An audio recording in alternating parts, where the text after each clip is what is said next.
2, 1, recording. No, hold on, wait. Now we're recording. Recording with Joseph Tedai, author of Lone Operator, who's been on here a lot. But you were just telling me about your course, Wetsy, and we talked about that a little before. I don't think we've talked about it before on the podcast, so let's just jump into that. You said I know that's why I didn't do it last week, is because you were working on that. Yep. But yeah, dude, how's it going so far? Dude, we ran our first class last weekend. It started Friday morning, 9 a.m. The students arrived, and they were there Friday night, Saturday night, and left Sunday. Grand slam home run. What was crazy, Tom, is we had the most eclectic group of people I think I've ever been in a class with. We had 2 anesthesiologists, a commercial fisherman whose boat sank out from underneath him, which is a cool story, a nurse, a husband and wife who were, the husband's actually a preacher, 2 prior military guys, a dude that installed HVAC. I mean, it was white collar, blue collar mix. It's really eclectic group of folks. And then another woman. There was actually 2 ladies in the class from all over, Arizona, California, Pennsylvania. They flew in from everywhere. But anyway, what a cool course, dude. I'll be honest with you. I was blown away. Obviously, I've got about 8 pages of notes. You know, you're always morphing things and making things better. You know, I should have had one of these or 2 of these, whatever the case may be. But for the most part, dude, people were blown away. I don't want to get into too much detail about the course, but I can tell you this. The last module was apprehension avoidance and hostage survival. And we had some tears flowing, dude. Jesus. We had some tears flowing for sure. Jesus. Very intense. They said they'd never experienced anything like that in their life. And that was the whole purpose of it. Yeah. Was to give them an experience on this is not where you want to be. Yeah. Once you get to this point, yeah, you're pretty much screwed. Yeah. Yeah. Once the auto terrain pull up, then the plane's going into the mountain. Yeah, it's really bad. So we got that going. We got another class in April that's booked solid. And now I'm just looking for locations to do this because the last location was at a Boy Scout camp. And now the Boy Scouts are going to start coming, and you can't run a course with the Boy Scout. I get it. They don't want to commingle people. Yeah. So I'm looking for other locations, but that's not a problem. That's a good problem to have. But so it went great, man. Went really, really cool. And the weather was beautiful. Range time was beautiful. And then also what I'm doing, and matter of fact, as soon as I get off the phone with you, I'm doing it's going to be about a 210-page manual of all of the information that was covered. So that way, when the students go home, they don't go, oh, damn, what did he, something about the OODA loop and, you know, about auditory is faster than visual. It's all going to be in there. Okay. So, I'm working on it right now. It should be done. I mean, I've been working on it for 6 months, pretty much, since we started thinking about doing this course. But now I'm putting it all dress, everything in the same font, everything's, you know, all that stuff to make it look pretty. And then my first Intel report is coming out today. That's on Sunday. Fuck yeah. Yeah. So, and the first report is going to be on I've got a couple people working on this with me, but the first report is going to be on what we consider the biggest internal threat to the country. Then next Sundays is going to be the greatest external threat. And then we're going to start getting to other stuff. But we wanted to get these 2 things out of the way first, Tom. Dude, you know as well as I do, people watch the news. It's slanted. None of this stuff is slanted. None of this is slanted. And some of it I don't even want to post and report because I don't like it, but it's the facts. Yeah. You know what I mean? And that's this is facts. This is a hyperbole or, you know, my opinion or somebody else's opinion. This is all source verified, you know, like this is fact. Yeah. If it ain't fact, we're not reporting it. Yeah. Right. I mean, it's kind of like the doctor, you know, the doctor that's not nice to you tells you, it's like, hey man, you're fat and you smoke cigarettes and you eat McDonald's. You're probably not going to survive to your daughter's wedding. No one wants to hear that, but I mean, like, that's the shit you need to hear. Yes. And unfortunately, that's going to be in some of our reports, but that's that's why we're doing this. Yeah. It's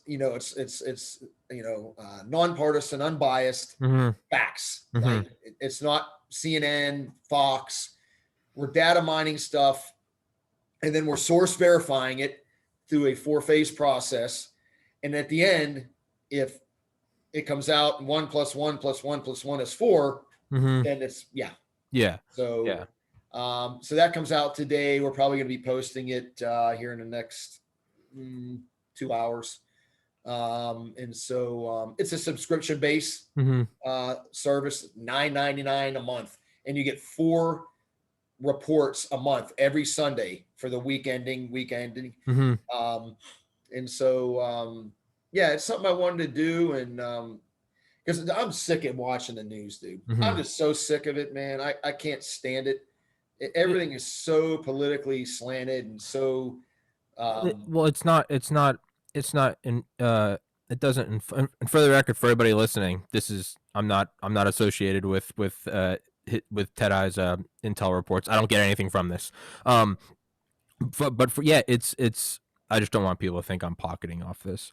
But no, it's the news. It's like I don't mind if it's slanted. Like, I'm an adult, just like you can go into social circles and hear people gossiping about your friends. Like, yeah, whatever. Yeah, sure, whatever. Fuck it. Water off a duck's back. Get over it.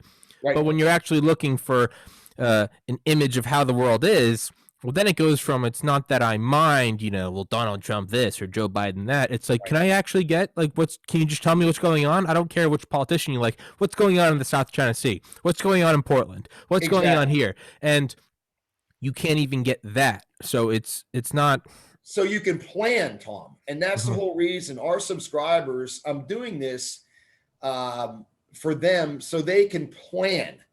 These aren't stupid people. They just don't have time to data mine all this information. It takes hours and hours and hours, and you know that. Yeah. So these are just people that want to know the facts. Give it to me straight. We're going to talk about, the stock market in some of our reports. So we're going to talk about, sometimes all kinds of different, whatever is pertinent that week, because, I was a stockbroker, I trade cyber currency. I can talk about Bitcoin.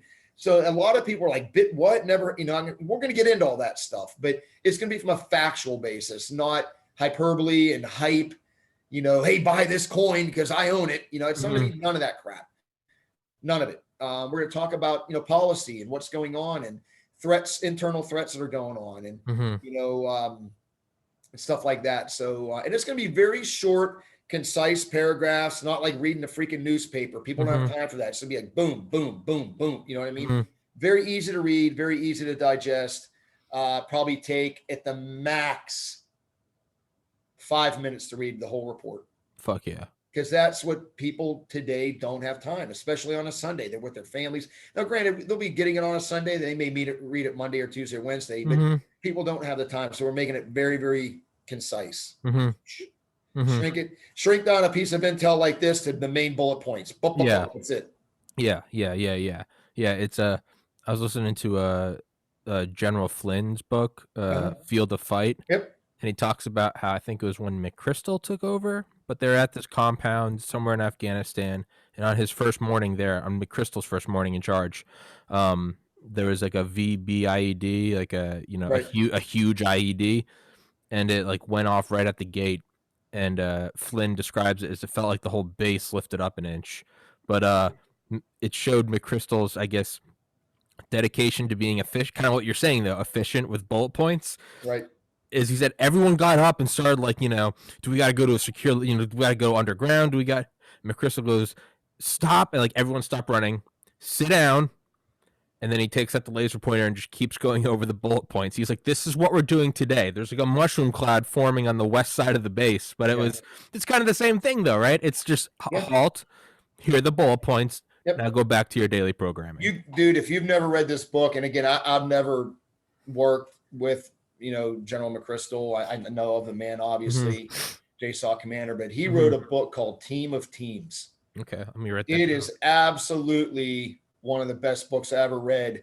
And it's about how, when JSOC got over to Iraq, how they had to change their thought and the way they did business and way the intel came in and how fast they could get at the teams on the ground to execute and prosecute targets. And amazing book, amazing book. One of the best books I ever read.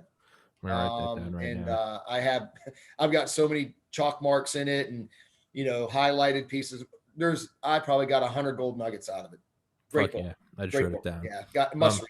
As a matter of fact, I got this book from one of your people. I was about to say, let's segue into I'm that. starting to read this right here. Yeah. Claire Lopez and I went over that the other day. Claire Lopez, for everybody listening, a CIA veteran, worked for 20 years there, and is beyond knowledgeable. I love talking to her because I feel stupid talking to her. But she talked about unrestricted warfare, and I believe it was a paper published by, it was a master's thesis published by some Chinese colonels, 2 of them. In the 90s, I think. Yes. And 94, I believe it is. And it's this whole, I mean, man, it's admirable. It's you have to respect your enemy. What it is. It's unrestricted warfare, right? It's like if you really want to turn it up a notch, you go to the NFL. We're gonna exercise 7 days a week. Unrestricted warfare is like we're gonna use this untraceable HGH. Oh yeah, dude. It's all about economic, military, we're gonna buy off the refs, propaganda, every facet of warfare, cyber warfare. They're into it all. Yeah, it's scary stuff. I literally just read the preface. I'm going to start reading it here soon, but yeah, it's by their own people, 2 colonels, and that did the book as their thesis together, a joint thesis. And so, yeah, it's going to be interesting reading, to say the least. Well, it's to me, it's interesting because I need to read it, but it seems to be a natural evolution. So let's go back to like the news, right? CNN, Fox, blah blah blah blah blah. They're all biased. They're all slanted. Well, that forms a free market response to something like your intel drops, right? That's right. So when you have a hegemon, the United States, when you have 800 plus bases all over the world, the strongest military the world's ever seen, which I love and adore, which is human nature, to compete against it, and you're going to just Greeks, Romans, Genghis Khan, British, everyone wants to always surpass. Well, how are you going to surpass when you can't go toe-to-toe with the U.S. military? You're going to evolve, and just like your 5-minute bullet points, just like you're evolving to go against the news, this is their evolution.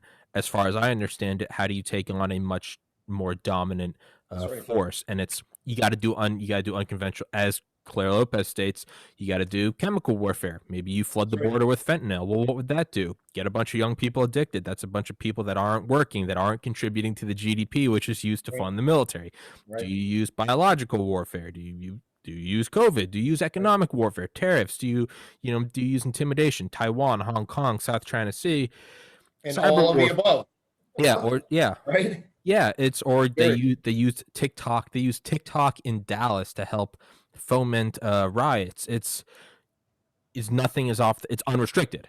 That's right. Yeah. It's terrifying, but it is. I got to be honest. I've never really been apprehensive about reading a book before, but I'm kind of scared of what's in these pages, what these gentlemen wrote about. But it's.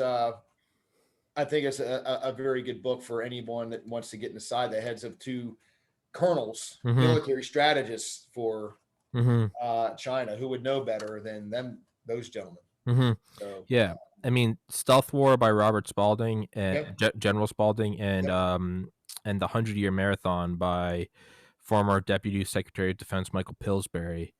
Those are the only 2 books I've ever read that were actually like unenjoyable. Not in that they were dense reading, in that it was like, ooh, it's one thing when I really want to keep reading. It's like, when you read about like a history of like the buildup of concentration camps. It's like when you watch a documentary about 9/11 and you hear stories about people like, yeah, I showed up to work at 8:05, and the entire time you're just like, it's like a horror movie you've seen before. You're like, get out, go. When you read about the buildup of the concentration camps in the early 30s in Germany, you're like, flee. You're like, go, leave. This is that, but it's happening right now. Yes. And it's not something that you just put down and you go, oh, well, thank God that was Nazi Germany, and it's not now. And it's like, nope, it's right over there. It's creeping in. It's scary stuff, dude. It is, for sure. And no doubt we can talk for hours and hours about this. But my closing thought on the whole thing is, knowledge is power. And unfortunately, a lot of people these days kind of just got their head in the sand and like, I'm ignoring everything. Mm-hmm. And Trump wasn't reelected. I can't do nothing about it. And I'm just gonna put my head down and The end. the end. I don't think that's probably a very good tactic. I want to know what's going on so I can plan. Mm-hmm. And without good intel, accurate, viable, actionable intel, what are you going to do? Yeah. You need some information, some Yeah. information. Yeah. Yeah. And it's, I mean, I just like I understand why they do unrestricted warfare. I don't agree with it, but I understand their tactic. I understand why people put their head in the sand. I mean, it's nice to be anesthetized. It's Sure. nice to not look at what's going on and to just wake up. Spontaneous. Yeah, yeah. It's. I mean, I don't. Again, I don't approve it, but like I get it. It's for years after my brother committed suicide, I just didn't examine it. I don't want to look at it. I don't want to think about it. It was bad. The end. Right. And then when I finally did, it was that much worse. Right. But or it's kind of like the Titanic. It's like everyone knows about the band that kept playing on the Titanic, Right. but like the engineer, the main Thomas something, the main engineer, architect of the Titanic, he was just like he was last seen in like the main ballroom, just Right. having a glass of scotch, and he was Yeah. like, Never I found think any ship. Yeah. he's like, I think for my next ship, and he was talking about like there could be improvements, and they're like, this dude has just checked out, Oh yeah. He went and down it's with the boat, man. which is like again, I get it, but at the same time, if you're trying to survive, it's like no, let's jump off the ship, let's try to find a piece of driftwood. I think if we get out of the water, we won't have hypothermia. It's stand and fight, and we can segue that into kind of the main thesis of your book, or at least what I believe to be your thesis, and it's that you are a survivor, and it's that you're not going to give up. That's how you start the book. That's how you go into it when you're talking about killing the boar. That's Right. how you finish it when you're talking about like collapse. But we've got into it before, so Yeah. um And that was chapter 3, actually, if I'm not yes, mistaken, was yes, the warrior mindset. It was mm-hmm, a small little incident that happened to me, and just staying in the fight. And let me first preface this, man. I have never been wounded badly, ever. mm-hmm, Matter of fact, my worst injury is probably slamming my middle finger in a Hilux truck during all of my tours. There have been better men more grievously wounded than I ever thought about. And I don't want to take anything away from them, but it was just, I talked about it in my book because I could see, um, you know, even with a minor wound, which was minor, the medic actually went in with a pair of tweezers and pulled the casing out of my shin. Like, that's like, he's like, here, put a band-aid on it, like, that kind get of the thing. fuck out of here. Yeah, exactly. Unwad your panties and quit crying kind of thing. Yeah. But the whole thing is, though, it can quickly, when kind of reality sets in, like, wow, somebody actually just shot at my ass. And, and what had happened was a round went underneath one of our vehicles. And I thought that I would get, and it was gravel. And Mm-hmm. so I thought possibly the round hit a piece of, rock that hit me. And that's basically what I thought it was. Until I looked down and I saw a very small, like hole in my BDU bottoms and a little drop of blood. And I'm like, oh, wow, I think I was actually hit with a round. But then I thought, man, there's no way that was a, 7.62 by 39. And what it was just a casing. It tore part of the casing off and the casing hit me. Anyway, but the whole point of that chapter and, the takeaway is, you got to stay in the fight. There's no timeouts. I couldn't go, hey, hold on a second. I think I just got hit with something. And of course, your adrenaline's flowing, but it's that mindset and that warrior mindset. But the sad thing, Tom, is that, and I'm sure you've talked to Dale about this too. It's an overplayed term. Warrior mindset, and everybody, kind of acknowledges that term applies to the military or to law enforcement, when in fact it don't. Mm-hmm. It applies to everybody, Mm-hmm. whether you're a stay-home mom or some dudes, some super high-speed spec op units. It doesn't apply to just one person, and it's not just aggression. Warrior mindset. It's more than that. It is being able to maintain your critical thinking skills under stress. It's being able to stay in the fight if you're injured. and not call a timeout. Now, granted, if you're grievously wounded and you just got stitched across the chest and took, 4 rounds center mass and one just busted your heart, you're probably not going to stay in the fight too long. But I'm talking about, nicks and wounds are like, oh, I'm bleeding, but you can still fight, but you don't let that, get into your head. We're like, wow, somebody just shot me. And you can still fight. Not like, oh, that kind of thing. And that takes, I'll tell you from my personal experience, I got fucking mad as shit. It pissed me off. I'm like, motherfucker, like, really? You shot me. Yeah, I ain't gonna lie to you. I was mad as hell, that I actually got nicked. I'm sure that is a natural reaction for a lot of guys, but I was very, very lucky. But the whole thing is just staying in the fight, maintaining, your critical thinking skills under extreme stress. And there's a really good saying, like, especially in combat, you can't let the situation manage you. You manage the situation. Because that which becomes unmanageable in combat usually turns out to be a really bad situation. Yeah. So you've got to manage that situation perpetually all the time. You cannot let your guard down. And that's part of it too, Yeah. Yeah. It's letting a controlled bonfire turn into a forest fire. You start freaking, oh fuck. It's yeah. You got to keep it, it's I said it all. I say it in my book, and matter of fact, I taught it in the last WETC course. I kept going like this. This is a thinking man's game. It don't take a whole lot to teach someone how to do this, right? You give me enough ammo and a range and enough time with you, and I can teach you to do this pretty darn good. Yeah. It is really hard to teach people is maintaining that, critical thinking under stress. You're not panicking. And that's one of the things I really, really noticed, the last group of guys I served with, I had a chance to work with, a multitude of different units, British SAS, Australian SAS, CAG, Dev Group, JTF2. And one of the things that, like, this common denominator that I saw with these guys and the unit I was in is, even when things are going bad, there was nobody screaming over the radios. There was none of that. Okay. None of it ever. I don't remember one time anyone ever losing their cool, and just losing their, and that's a tough thing to do. It's your natural reaction to high stress. But that won't get you anywhere, because once somebody starts screaming and yelling like that, that it's almost like a cancer. Absolutely. It starts, and I've watched videos and other things, and it's like, yeah, that's not where you want to be. Yeah. Once your leadership starts panicking and start, your team leader or assault force team, whatever the case may be, breakdown. It's gonna rattle everyone. Like, damn, Tom's rattled. Well, fuck, rattled too. Yeah, it's Mike Duran actually talks about that in his book. Right. Not obvious. There's a book, Black Hawk Down, but his book, In the Company of Heroes, which is like, you wouldn't know it's the same. They're talking about the same scenario. They're completely polar opposite versions of the same event. It's crazy. One is like this. His is this very like slow read, almost philosophical take on it. The other is like your Rambo, and then we tagged this guy, and then we tagged that guy.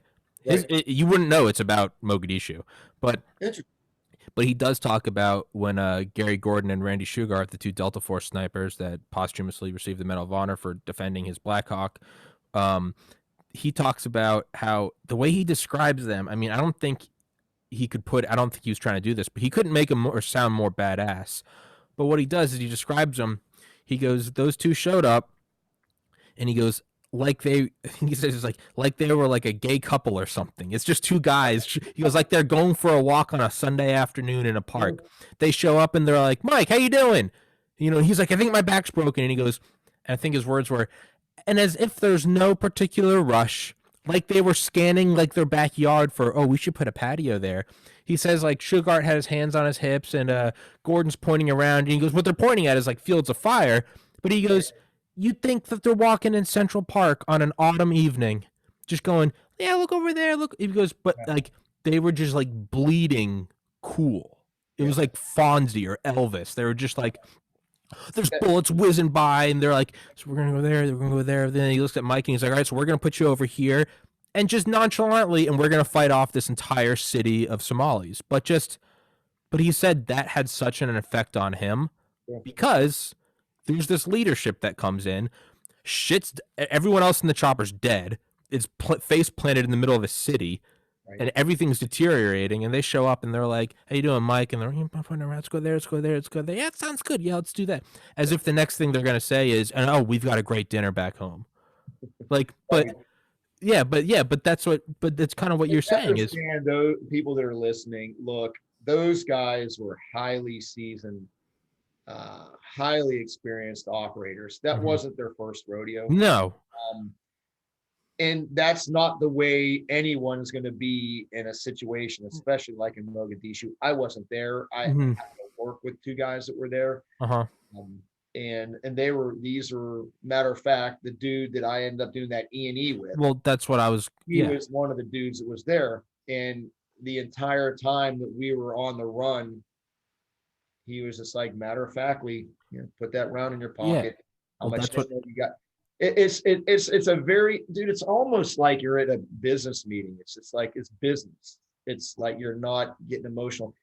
I can't remember what philosopher who said this. I don't know if it was Sun Tzu, but controlling your emotions is like the ultimate accomplishment for a human being. Like if you could overcome your emotions, which is very difficult, you have ascended to a very high level when you're able to just. Yeah, it's like he's like a king can conquer 1,000 armies, but a lord can conquer himself. Yep. And there you go, something like that. I figured, it's difficult, guys. It sounds easy, but when your adrenaline's pumping and people were dying, in that situation, and people were dying, that's just a testament to not only having the right guys for the right job, obviously, but just the sheer fact that how units like that train, and they train right to the edge and try to make it as realistic as possible, because when it does happen, you're going to fight just like you've been training, like 99.9%. Like there may be a little thing, but if you train like you're going to fight, and I talk about that in the wet sea course, why are we doing this? Why am I making you suffer right now a little bit? And I made them suffer. The first morning, they suffered. I'm not gonna lie to you, but to the man and the woman, they were like, "Wow!" Like, "Yep, sure looks different on TV." I'm like, "Yep, doesn't it? Amazing what a camera can do." And this sucks. And you're at about a 9. But yeah, you've got to, and I talk about that in the book. You've got to train like you're going to fight. And I was very fortunate being in the unit I was in, where they had an unlimited budget, and I pretty much, if they wanted me to learn how to play basketball, they would have hired Michael Jordan. A lot of people, even regular soft guys, SF and SEAL team guys, I mean, they get great training, but when you have a budget like that, where like someone's not gonna go, "How much is that going to cost to go train with so and so?" Oh, just go ahead. It's just the don't even blink an eye. Card swipes. It doesn't matter. Yeah, it's so. But but the third chapter of my book was basically about that incident, and just staying focused, and not getting rattled. And again, guys, you've probably cut yourself worse shaving than I was bleeding. Okay, so it pissed me off that I actually got close to being shot.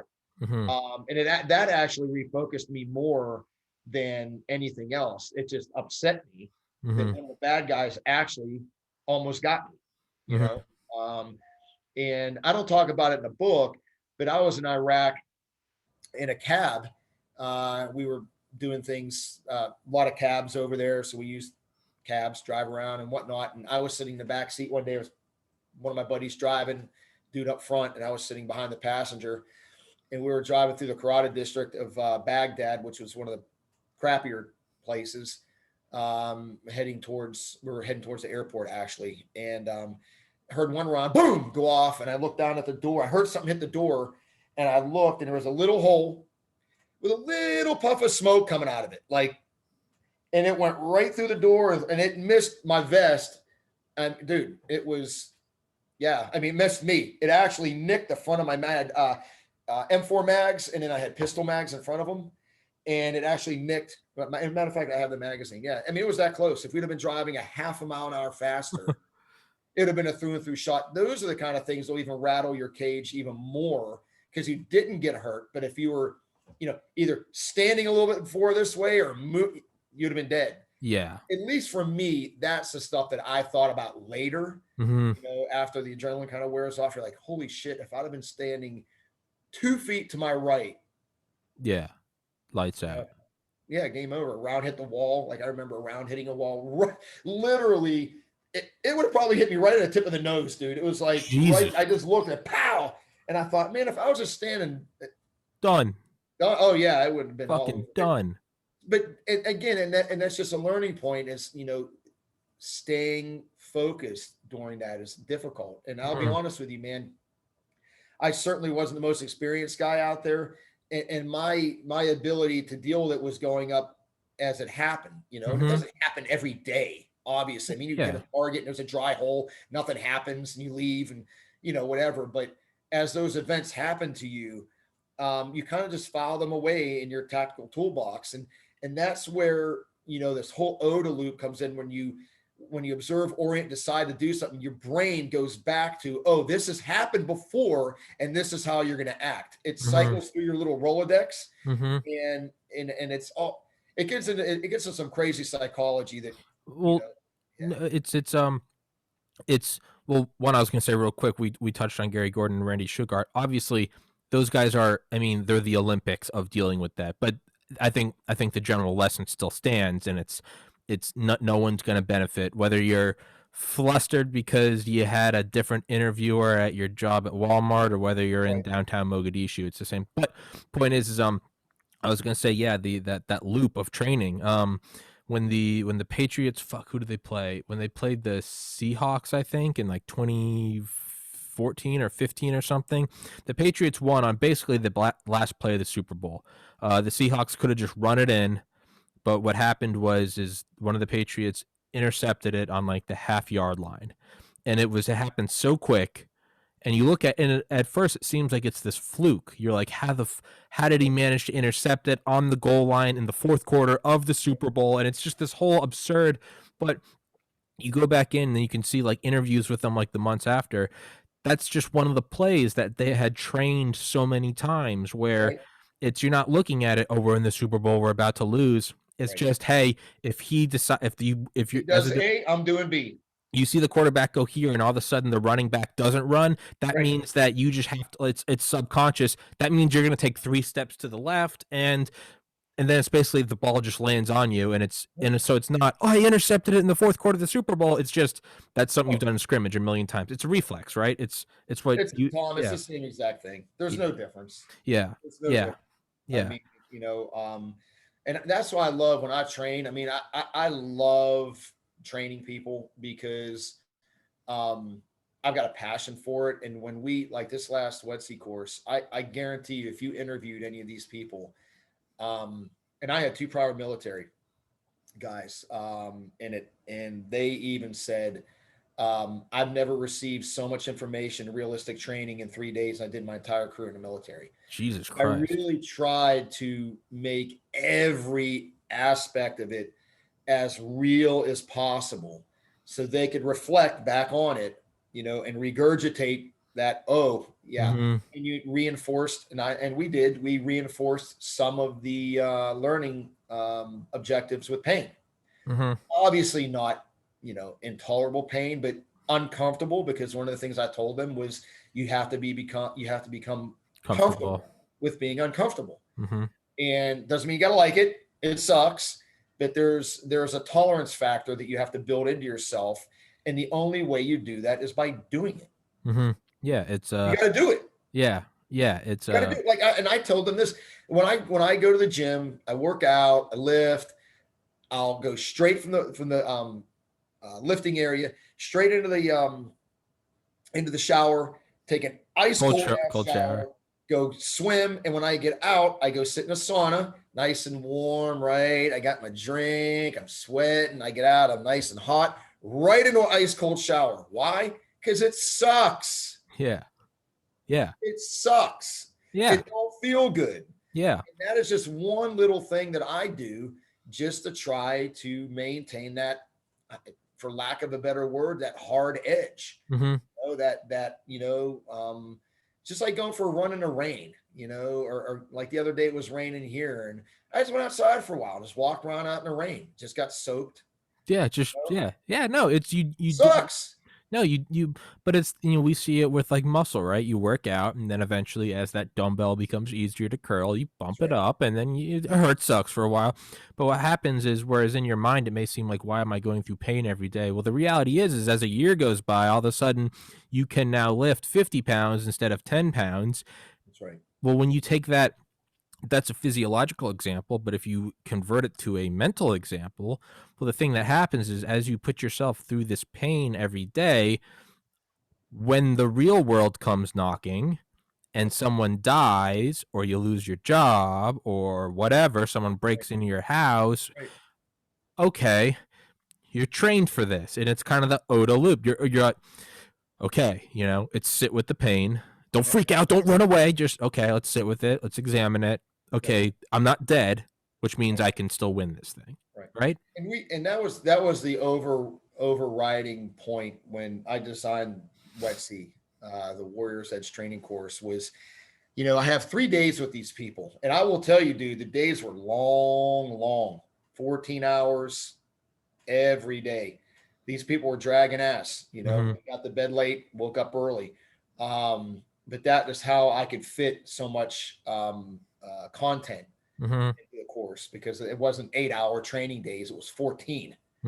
So, but one of the overriding points was just realism, and burning into them. What you see on TV isn't the way it is in real life. Yeah, it's not reality. Whether it's getting into a high intensity armed confrontation and using a knife or a gun, all the things that go along with it, and the psychology that goes along with it, and what you're going to be feeling, what the adrenaline is going to do to you. All of this was simulated. Like it wasn't just me going blah, blah, blah, blah, blah. We were actually in the weeds with this stuff. So they were like, oh, wow. Like, I get it. Yeah. And then I would say, you see how you're feeling right now? This isn't where you want to be. No. This isn't where you want to be. So that reinforces that particular module with a little bit of pain, a little bit of that kind of sucked, and it worked, man. I'm telling you, you should see some of the reviews we got. It's unbelievable. I mean, unbelievable. The reviews we had, each person fill out actually a little question testimony. Yeah. And, but getting back to the book, I mean, the main thing is, the chapter 3 was all just about that particular incident and talking about, the warrior mindset and what I have seen, actually, Tom, more so, not just with myself, but other guys that I've worked with, guys like Dale, like, what are their, thoughts on the warrior mindset? And he'll tell you the same thing. It's not just about beating the dog shit out of somebody. He'll probably tell you the same exact thing I just said. It's all about critical thinking skills under pressure and being able to focus under pressure. And I remember I remember a long time ago is that you don't just stand there, right? When things are going bad, do something. Yeah. Like pull security, do something, but don't just stand there. And unfortunately, when the crap is hitting the fan, you're going to get that fight, flight, or freeze syndrome. And it's probably going to be freeze, because people aren't trained to run to the sounds of the gun unless you are trained to do that, which takes years. And you're either going to run or just stand there with your mouth hanging open, like, oh, and that's not where you want to be. Do something. And that all has to do with maintaining your cool and your critical thinking skills. And because we know, and as I do, like during the fog of war or any high intensity situation, your brain starts to short circuit, right? You're taking in so much information. It's like the RAM in your computer is like freezing up. Yeah. That's it. Like you were saying, that's the stuff that you got to be very aware of and beware of that.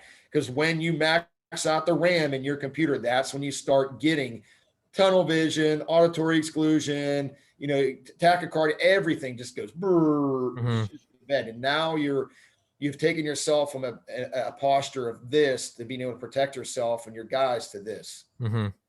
And Yeah. that's all part of the warrior mindset, dude. It's a multifaceted, multi-pronged thing. It's just not just kick ass, man. Just kick ass. Yeah. Yeah. Well, I was gonna say is, and it seems to be that that's the, you know, it's the those who suffer remember. But I was gonna say with your course, and I know I said it only keep you for 40 minutes, so we'll wrap this up.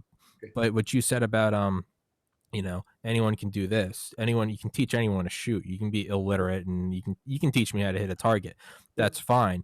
So then, you know, the question comes, well, what's the takeaway from the course? You know, I'm not going to go be in some tier 1 fast spec ops. And I think it's what you're saying is it's what you take, you know, whether it's going to the gym and getting in a cold shower, whether it's being in Mogadishu, whether it's freaking out during a calculus test because you're trying to get into med school, the entire takeaway is no, you're probably never going to be in this situation, but it's that level-headed, like, okay, the bonfire is turning into a forest fire. Okay, we have contingency plans. Okay. And exactly what you just did is taking that breath, you know, combat breathing, big breath through the nose on the range, halfway out, slow the heart rate down. That's all part of it. And you're absolutely right. 100%. Yeah. Well, fuck yeah. I said I wouldn't keep you over, so I won't. But lone operator, I'll put it in the description and the top comment. I'll also give me a link so I can put up where people can go sign up for WETC if they're interested. Yeah, I'll email you. Okay. Sure. Okay. And we're done. I'll send you an email. Yeah, and we'll keep it a mystery, but to be determined for next week's activities. There's going to be some, probably won't be uploaded for a while after that. We don't want to give the cat away yet, but I'm sure there'll be some good photos and video. It'll be exciting. Yes, sir. But, as always, my friend, I love you, brother. Thanks for coming on, and yeah, till next time. I'll see you, man. Take care. God bless. Amen. Peace.